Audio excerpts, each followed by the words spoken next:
If you're still a fan of any Hollywood film franchise, now would be a good time to abandon ship. I mean, the problem with Hollywood franchises is, first of all, almost all of them are lifeless and redundant, as they exist only to perpetuate and profit off of the brand. Of course, all movies are supposed to make money, but the difference is that franchises like Marvel and Star Wars and others have no purpose beyond that. The next installment in the series doesn't come into being because someone really wants to tell the story and convinces a studio to sign on. Rather, the next installment is the result of people sitting around in a room and saying, we need to wring another 90 minutes out of this. Anyone got any ideas? As far as I'm concerned, that's reason enough to stop watching these glorified cash grabs. The other is that every single one of them has gone or will go woke. In fact, at this point, somewhat incredibly, wokeification comes before profitability on a studio's list of concerns. The films exist to keep the brand relevant and make money off of them, yes. That's the motivation which spurs them into being. That's why they're conceived. But the first priority upon conception is to make sure that the script is orthodox and in keeping with the prevailing doctrines of the day.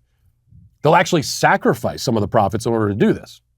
So in summary, before you sit down to watch any new installment in any Hollywood franchise, you know from the start that it will be cynical left-wing agitprop, which was made only to increase the studio's profits and brand awareness and to propagate deranged leftist values. Any entertainment value outside of all of that will be an accidental byproduct. And of course, if you wish to be entertained, you must first assume the mentality of a person with room temperature IQ and no standards or self-respect. And this mental maneuver proves to be pretty easy for some people, probably because they don't have to assume that mentality so much as they already have it going in. But these are all just things to keep in mind as the new James Bond movie is set to release next week.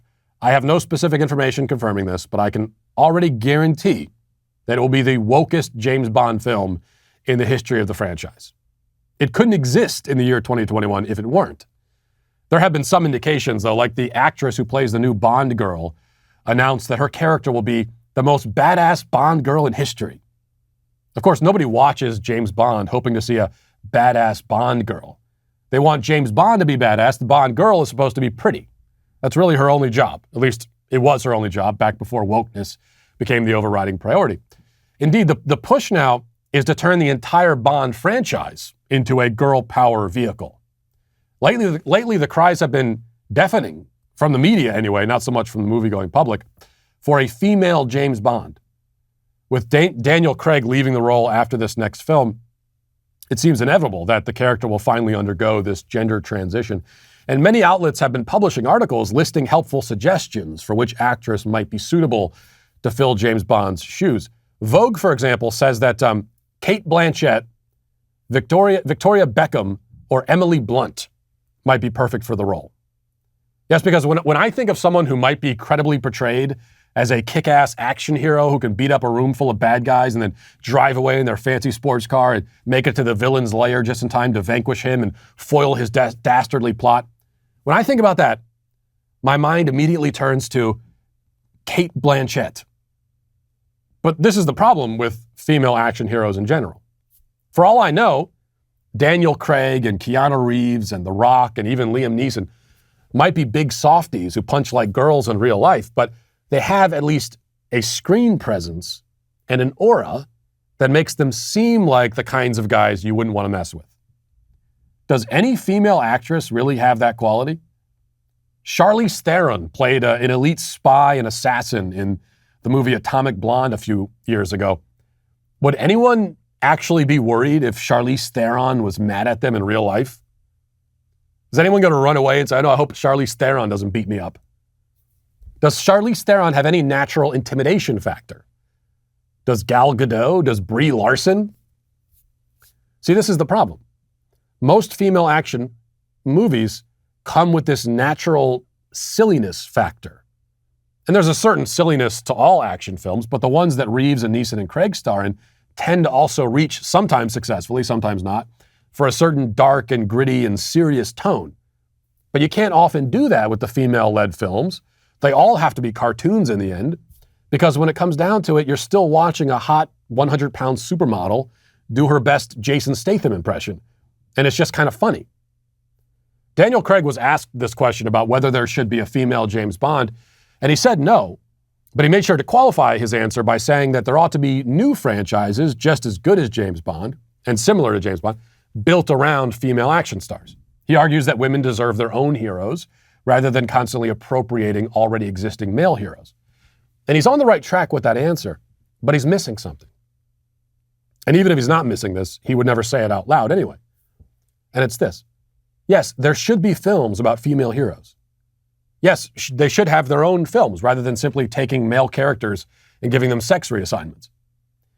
But these women heroes should also be heroic in womanly ways.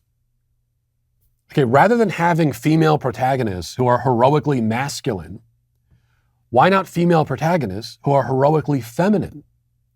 Not all heroism involves beating people up and driving cars really fast. In fact, in real life, the vast majority of heroic acts don't include any of that, unfortunately.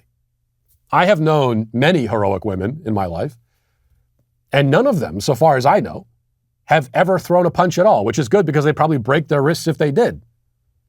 Physical courage is but one type.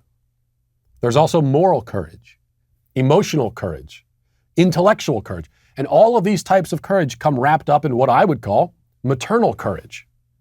A good mother, like my wife, for example, shows courage every day, even though she may go her whole life and never have to drop kick any assassin or defuse any bomb. Now, I realize that it's harder to make a compelling film that showcases the quieter, less physical forms of courage, but these are the very kinds of courage that society looks to women to exhibit and provide. Which means that if we really want women represented on screen as female heroes, and not merely as female heroes pretending to be male heroes, then it might be time to start investing in scripts and stories that have a little more depth and a little more nuance. And that's why, before she even exists, I have to today cancel the female James Bond, or Jane Bond, or whatever we're going to call it. Listen, hit that subscribe button right now. Do it right now. I thank you for your compliance. It is somewhat appreciated.